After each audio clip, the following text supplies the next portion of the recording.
This is Marsha Stonehill with Melt the Ice. Today on Operation F.L.O.W, I have with me Dr. Annelle Primm and Dr. Vivine Pierce McDaniel.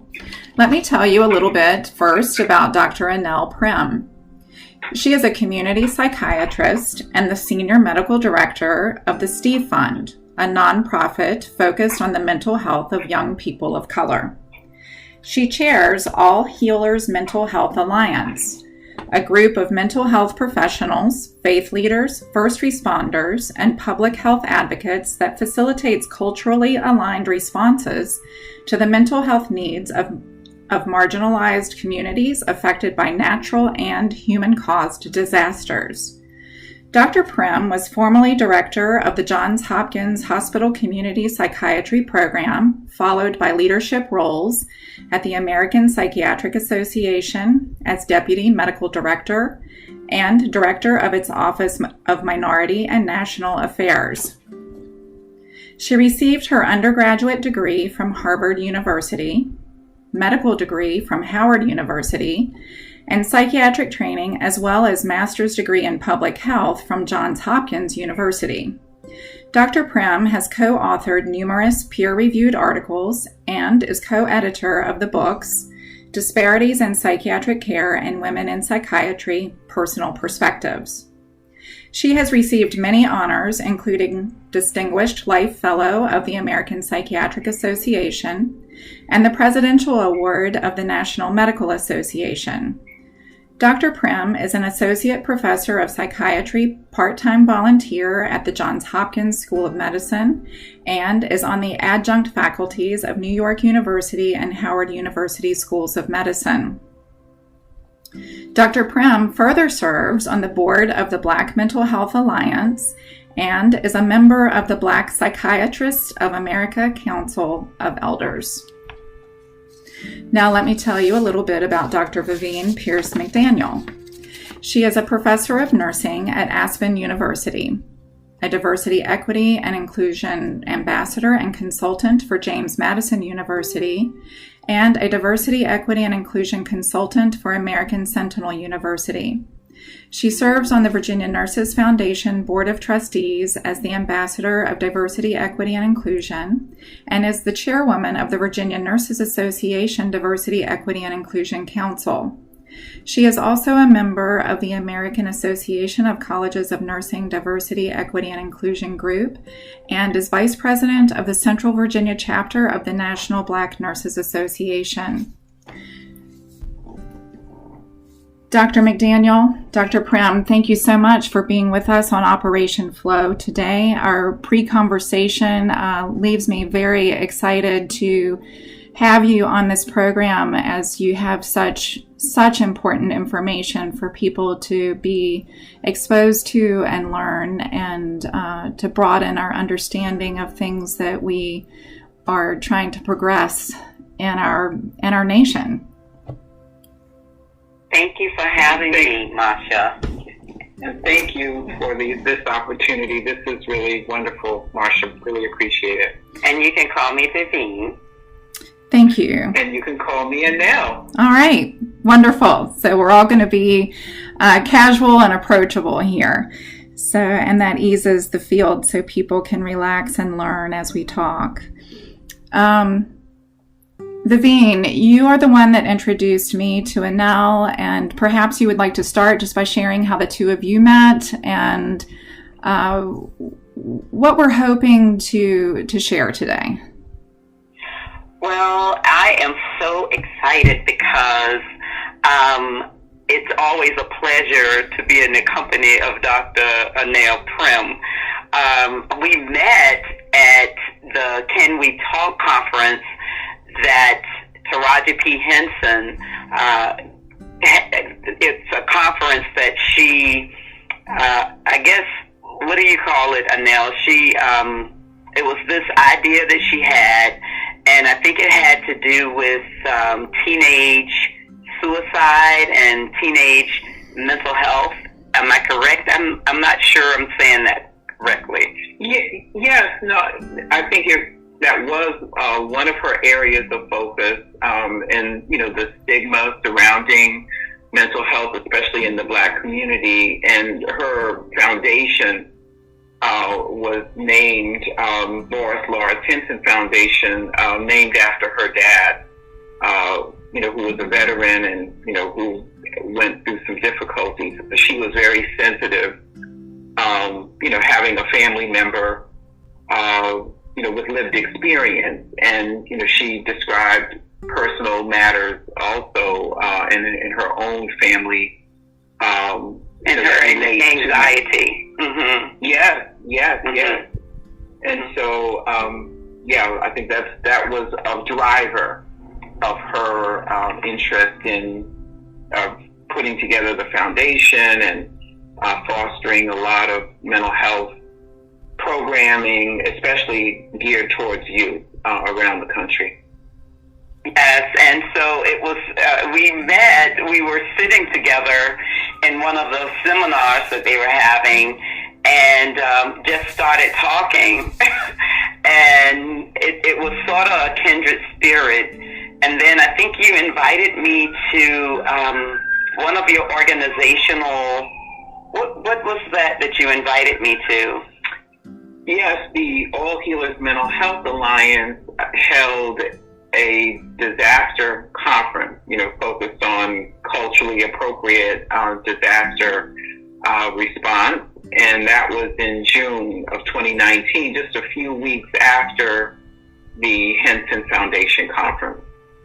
Yes, and that was a really eye-awakening, for me, experience. And we've been friends ever since. That's right.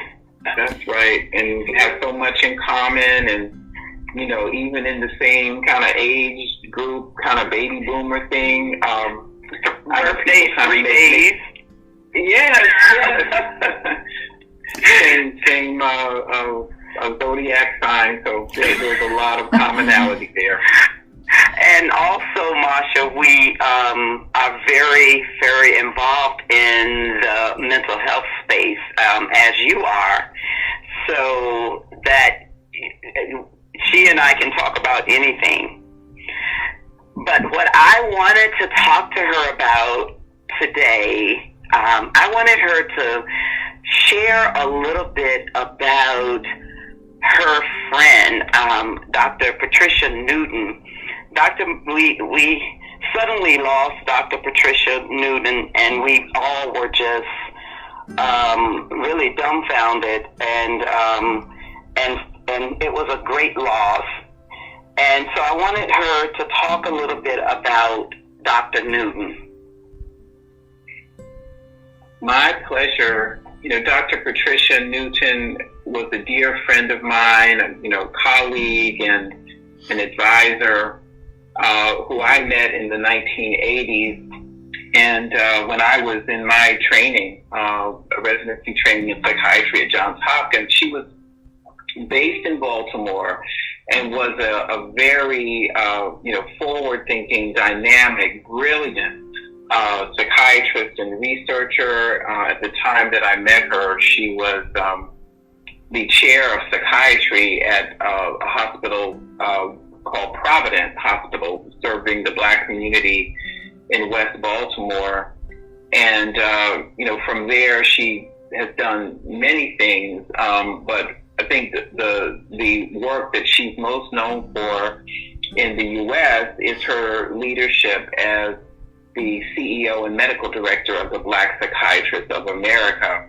And in that role, she oversaw numerous educational conferences and programs that the Black Psychiatrists of America put on, and particularly their transcultural conferences, which were held across the world, and provided an opportunity for the Black Psychiatrists of America to engage with mental health leaders in places like the Bahamas, Barbados, Bermuda, Brazil, even India and Dubai. I'm leaving out other places that the group traveled to, Kenya and South Africa.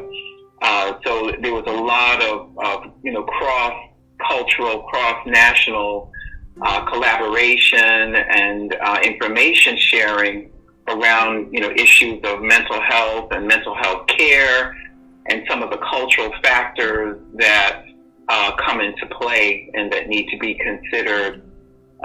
So she was also a real giant in understanding what some of the historical components are and how that affects, even, the DNA and epigenetics and so forth in terms of the historical trauma that communities like, the Black communities in the United States have experienced and, which have an impact, as it relates to mental health and well-being, especially of children. And I understand she has a podcast on that. I think that Marsha may have seen that focuses on that issue. But she was a really very prominent thought leader, extremely influential as it relates to an understanding of some of the African roots and the cultural underpinnings of mental health that need to be taken into account, and the importance of mental health professionals of all types to be culturally aware of the factors that come into play in in making assessment, diagnosis, and treatment of people of African descent. So she was a real giant, and it was just a huge loss to the community when she passed away in 2020. Annelle, I really appreciate you sharing about this woman, and I know in our pre-conversation, I once again, here we are with the awareness that we have this woman who has done monumental service in our world, and I had never heard of her. I had never heard of the Black Mental Health Alliance. I had never heard of the Black Psychiatrists of America Council, and I'm a psychiatric nurse practitioner. How does this happen? Perhaps there are certain individuals that'll be, critical or judgmental and make an accusation of that it was my ignorance, but it's what we get exposed to. It's what is readily available to us. When you're talking about continuing education and organizations that we are urged to become a part of, I never saw any of that on any list anywhere. And this is part of what we are seeking to change in our nation and become more aware of. And I'm so grateful to learn about this and all the wealth of resources that are there for us to learn from. As soon as I Googled her name after I heard about her, I saw this program, Trauma of Racism, the Psychological Toll of Racism on Our Children. Valuable information that especially those of us that work in the mental health field need to become aware of, but really everyone needs to expose themselves to and broaden their understanding and perspective so that we can make the progress that we're all seeking to make. Yes, Marsha, I have some thoughts why, you may be and others may be hearing about the Black Mental Health Alliance, the Black Psychiatrists of America national moment. I think one major factor is that with the events of 2020, and in particular the killing of George Floyd, and the kind of national and international attention that brought around, issues of racism, and in a really, how can I say, a glaring example of that, in terms of the Black community. Suddenly, there was so much more attention around, Black-related issues. There was a time when people questioned whether an organization should be called the Black Psychiatrist of America or the Black Mental Health Alliance. And, people may have expected that we should be more, quote unquote, polite about using that term to just be Mental Health Alliance or just, the, Psychiatrists of America. Why emphasize the Black part? And I think that it was important to emphasize the Black part so that people would know what the focus was and the need for that focus and the reason for that focus, because of how racism in our society has, relegated Black and other communities of color, to a subordinate position.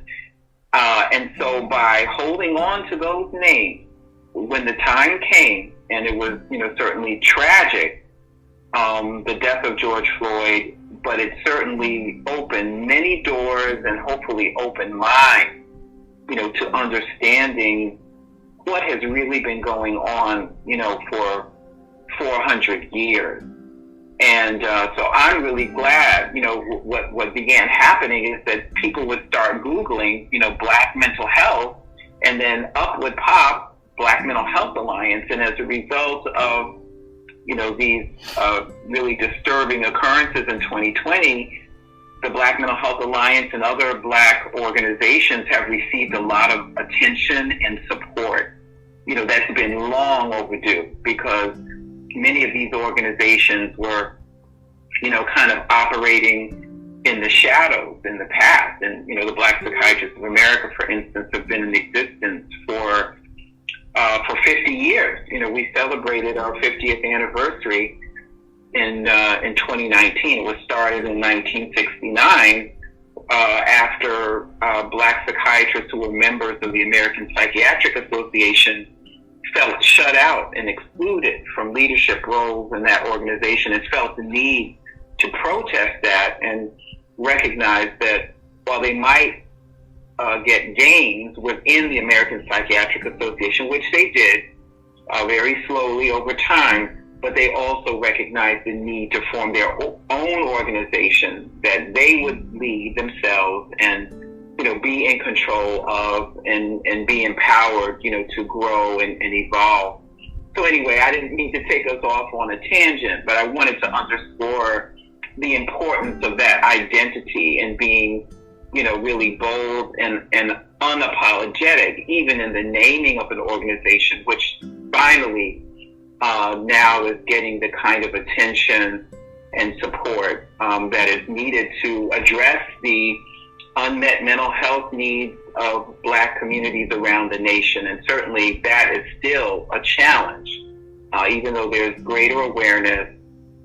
Even though mental illnesses for the most part are relatively similar across racial groups, but one of the major differences is that people in the Black community with mental health needs are much less likely to get services or even to seek services. And when they do, they tend not to stay long because of, the lack of understanding that may exist in the treatment professional that they engage, and also the fact that there's a dearth of Black mental health professionals around the country in general. So I know I said a mouthful there, but just wanted to make that clear. Thank you very much for everything that you did to share with us, because it's certainly relevant and it's exactly, what we need to discuss. I find it interesting that when something is titled Black Mental Health Alliance or Black Psychiatrists of America Council, or even say the National Association, the NAACP, the National Association for the Advancement of Colored People, white people hesitate to join, thinking that they can't join or that they're not allowed to join. And, this is obviously a huge misunderstanding. The point is, as you stated, it's to emphasize the needs within this community, within this culture, and people who are seeking to support and help that progress should join. That's right. That's exactly right. And, a person of any background can join the Black Psychiatrists of America, and they don't have to be a psychiatrist either. They have associate memberships that people in other disciplines, and, they don't even have to be a mental health professional to become a member. And the same is the case with the Black Mental Health Alliance. I think in both of these organizations, they welcome, people of good conscience and goodwill, regardless of their racial or ethnic background, to become a part of their efforts to improve mental health and well-being of, human beings who just so happen to be Black. But I think, many people who've given this issue some thought would realize that if people in the Black community can have good mental health and well-being, that accrues to the benefit of society, that people in that community, will be productive and will flourish, and that benefits all of us. We are all connected. And so I'm hoping that in this moment of reflection, and there's certainly been a lot of reflection with the killings that have occurred, across different racial groups, and all the losses that we've sustained of people of all backgrounds as a result of COVID-19. And we recognize and need to point out that some of the deaths have been disparate and disproportionately carried by communities of color. But we've all suffered as a result, and hopefully these occurrences will really change minds, open minds, and change minds that need to be changed to recognize just how connected we are as human beings, and how we need to think, collaboratively and work collectively, to make changes for the greater good. Wow, Dr. Primm, your dad would be so proud of you. Dr. Benny Primm, I just want you to talk a little bit about him. His work with addiction and his work with AIDS is, I don't know if anyone I know about has done more. And I just would like for you to talk a little bit about him. I would like for you to talk a little bit about you growing up, the daughter of a physician, and your mother, who was a music teacher. And I just want you to share a little bit about that, if you will. Yes, thank you so much, for giving me the opportunity to speak about my dad, Dr. Benny Primm.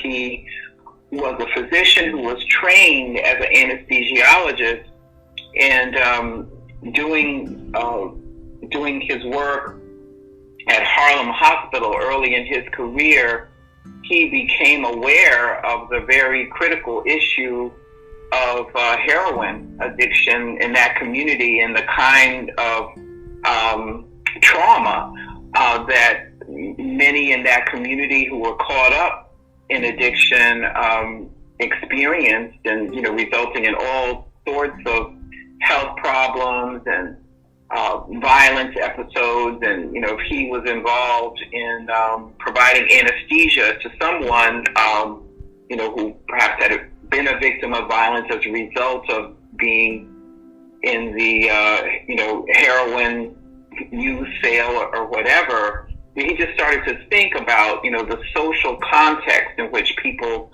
found themselves in Harlem at that time, where there was a lot of poverty and lack of employment and other social factors, really the social determinants of health that undergird some of the disparities in health and longevity, that we have seen historically in many Black communities around the nation.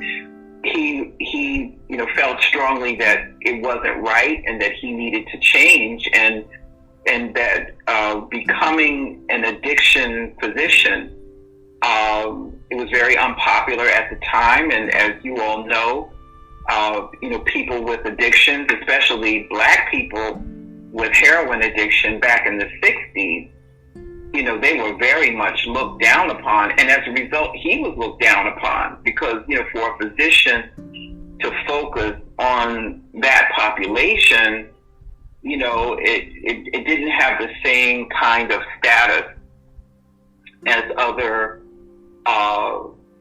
specialties within medicine. So he really got in on the ground floor of addiction medicine, and he really became a giant in that field, and in the city of New York, established numerous drug treatment programs, not only in Harlem but in Brooklyn, which was where his program, the Addiction Research and Treatment Corporation, ARTC, was headquartered. There were other branches in Brooklyn and in the Bronx as well. And so as he established therapeutic communities and this sort of thing, I was learning so much at this time. Like, I was maybe in my pre-teens when he embarked in this new aspect of his career in addiction medicine. And just an aside, he had always encouraged me, because I was interested in being a physician too from an early age, and he took me on house calls, and I got to see people who were sick, and seeing their homes and whatever kind of issues were going on there. So it was a wonderful exposure and education for me.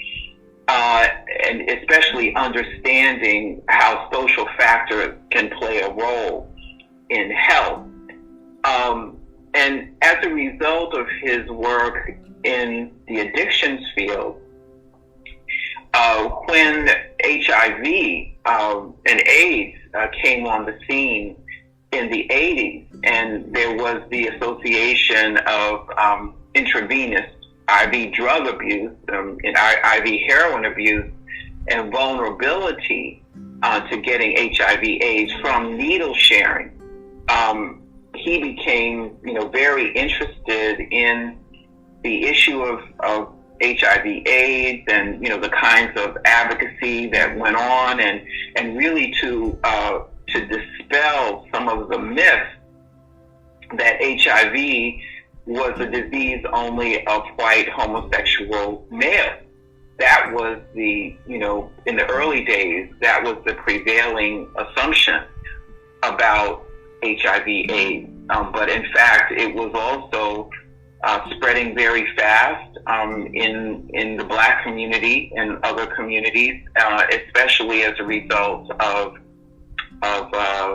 opiate addiction. He was on the President's AIDS Advisory Council. He was very much an advocate for HIV prevention, particularly in the Black community. And when President Clinton was in office. My dad worked closely with leaders in Congress, including Congresswoman Maxine Waters from California and so many others, Congresswoman Donna Christensen from the U.S. Virgin Islands, to raise awareness and make sure that money was allocated for HIV prevention in the Black community. It was considered an emergency. They had to declare it an emergency for the Black community in order for these funds to be made available. Along the way, my dad was named the director of the Center for Substance Abuse Treatment, which is one of the branches of SAMHSA, the Substance Abuse and Mental Health Services Administration, which is a part of the Federal Department of Health and Human Services. And he held that role when President Bush, the first President Bush, was in office, and Dr. Lewis Sullivan was the head of Health and Human Services, and he was also a Black man in that leadership role.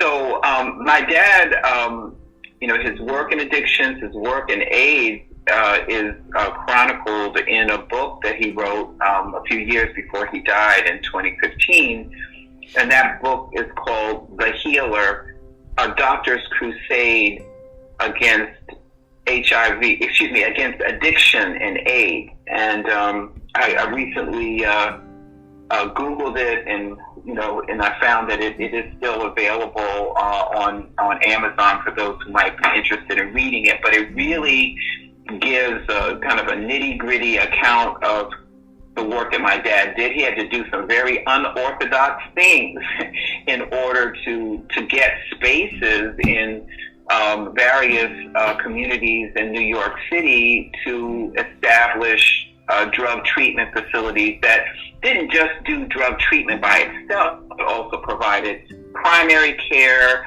vocational services. There were residences for people with intellectual disabilities. There were residences for women who were victims of intimate partner violence. And so he really, he described this supermarket of services that needs to surround the individual with addiction, because, they typically did not just have that one problem of an addiction. They might have also had HIV infection, and they needed good primary care to keep them healthy. They needed opportunities for training, so that they could get jobs and so forth. So, he really had a very holistic view of the kind of care that people needed. And I must give tribute to my mother, Delphine Evans Primm. She was a music teacher.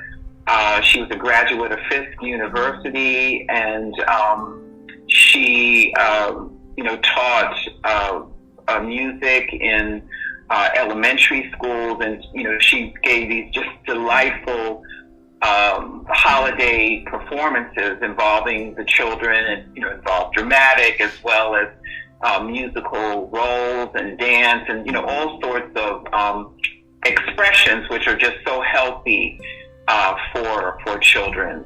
She was also very much involved in the study of learning disabilities, which was an area just coming into being in the 1970s. She died actually in 1975 as a result of breast cancer. She was age 45 at the time. I was 19 years old, and I had two sisters who were at the time 16 and 12, and so for all of us, that was devastating to lose, such a beautiful and talented person who was our mother at such a young age. And, but we kept going on. I became somewhat of a surrogate mother, and the things that, both of my parents had imbued in me, have stuck with me. And, they both have really formidable legacies that keep all of us going. So just wanted to provide you with some family context. I will say that I spent most of my growing up years in New Rochelle, New York, which is a suburb of New York City, maybe about 5 miles away from the Bronx. But it was a wonderfully diverse community.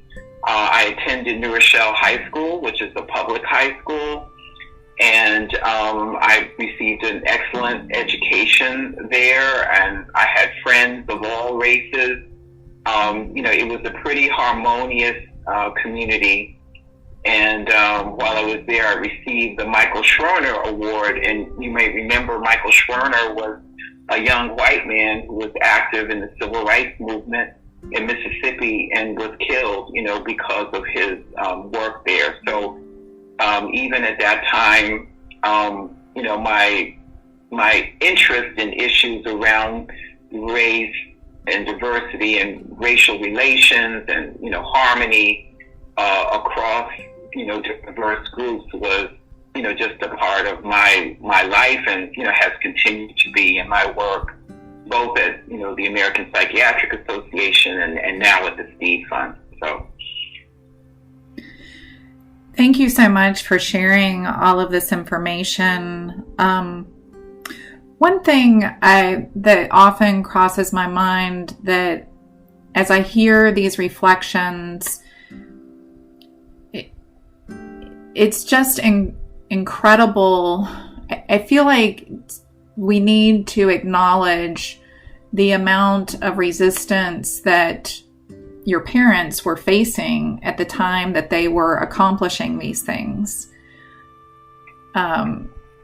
We're talking about before the civil rights movement or right in the middle of it. So it's, it leaves me speechless almost, it's hard to even know how to acknowledge the strength and the tenacity and the fortitude and just the determination that had to exist inside of a human being to push through the level of resistance that was around them everywhere. But it's also, interesting to hear you speak of the harmony that you felt at your school. And I guess, was that in the 70s, the 80s? I think you were speaking of high school time for yourself, so that was in the 80s. And how do you think that was accomplished in that community? Because that's not happening everywhere. I think it would have been in the 70s, wouldn't it, Dr. Yes, it was. Yes. I was getting ready to say, I graduated from high school in 1972. Okay. And and that was very much, during the time of the civil rights movement and, protests against the Vietnam War and all of that. And so that was a time in my development, when I was very conscious of those things going on. One thing that comes to mind in relation to your question about my parents and kind of what grounded them, despite the resistance, was they both attended historically black colleges and universities. And I had mentioned my mother attended Fisk University in Nashville, Tennessee, and my dad attended West Virginia State College in West Virginia. That's where he was born. Yes. Yeah. Now, go ahead. No, you go ahead. I'm excited hearing that because I attended for one semester. Oh, wow. That is amazing.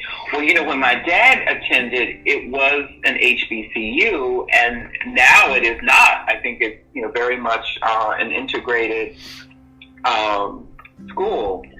But, my parents always told me what an important experience attending a historically black college and university was for them. And they really wanted that for me. When I first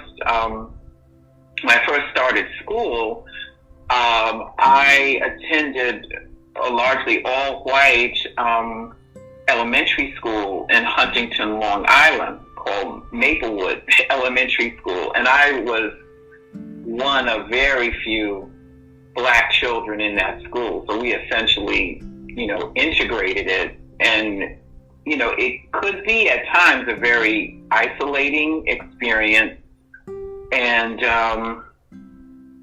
I got through it, but it was really, New Rochelle was kind of an oasis, because it was much more, diverse, and it had been integrated for a longer period of time. It was a lot farther along and than some other communities around the country were. And so I think, with my parents having gone to historically Black colleges and universities and having a very much, strong and galvanized identity as Black people and very proud of their Black identity, that really, and I think they imparted that to my sisters and I. And so, that was just a really good foundation, because no matter what kind of resistance that one might encounter, you always have, your principles, your values, your culture, to lean on. And certainly, both of both sets of my grandparents, had those values as well. The value of education, and knowing that if you get your education, no one can take that from you, and that you are just as good as anyone else. And, that you work hard, and you are an ethical and moral person. You help others, you give, you share, you treat others like you want to be treated. And so those principles were, just a part of our lives. And so I think those are the kinds of things that help people get through tough times and adversity, and still be able to hold their head high and achieve. And I feel like those are some of the things that that my sisters and I were taught, and those lessons hold true today. I went to, as I said, largely white schools for most of my life, and then Harvard was a similar experience. There was 10% Black students in my class, and a very strong, grounded Black student community there, which was very nurturing, very supportive, even if we might, at times have negative racial experiences in that setting. But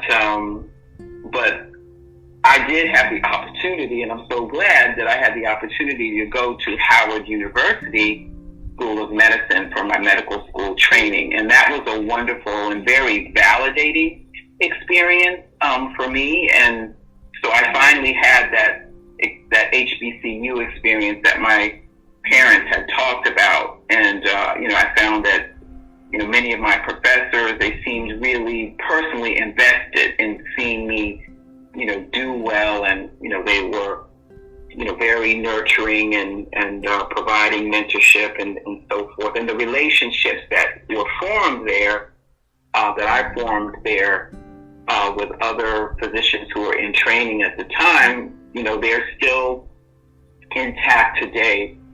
So I think these are the kinds of things, the cultural background of any person is a treasure, to draw on in getting through tough times, and feeling that even if at times you feel like you don't belong in a certain setting, you're still grounded in knowing that you belong in your community of origin, and that the love that surrounds you from that, and your reminders of that. It's really an anchor, I would say, and has certainly been the case in my life.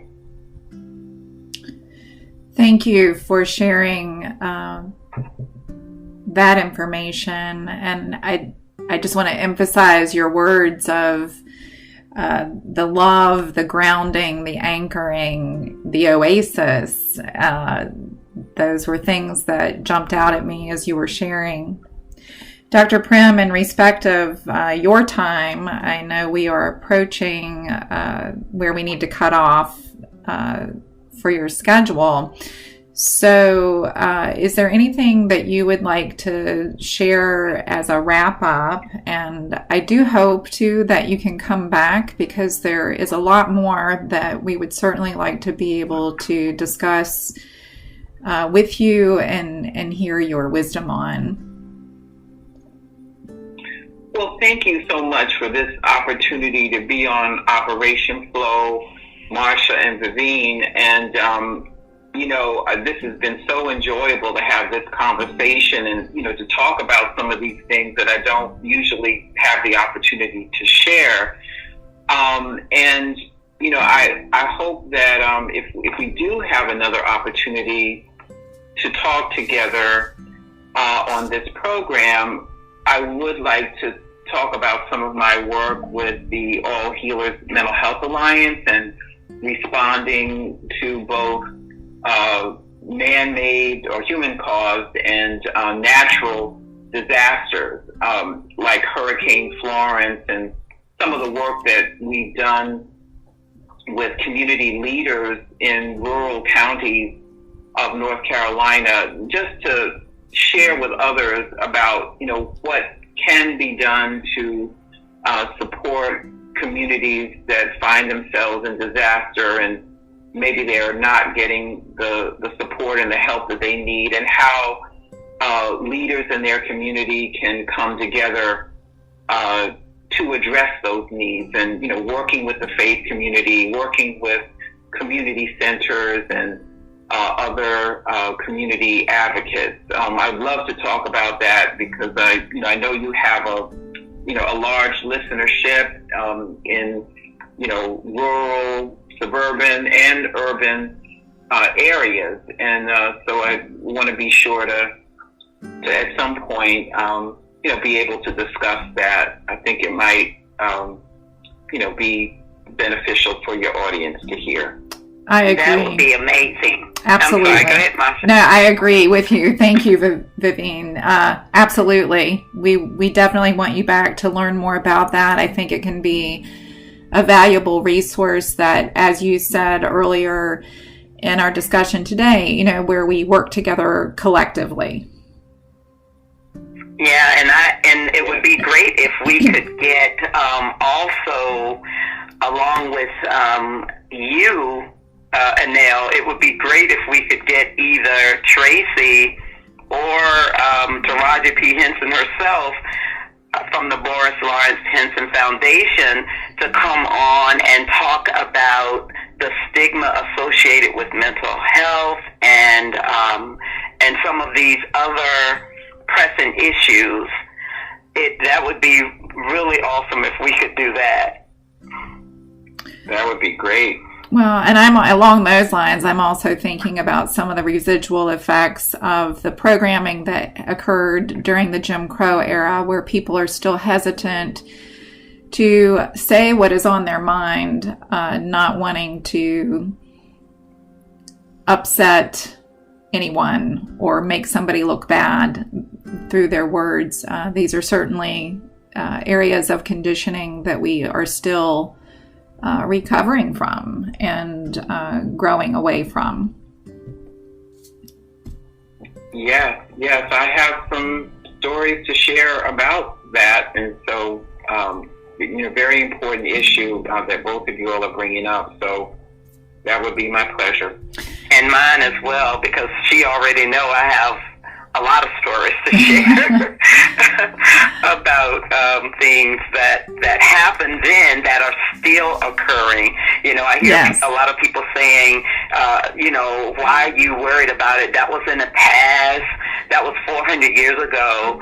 And as I say to you often, Marsha, that is totally inaccurate because these things are still happening in present day. Yes. And that is why we need to talk about it. So, well, Dr. Primm, absolutely. Dr. McDaniel, thank you so much for being with us on Operation F.L.O.W today, and we look forward to having both of you back.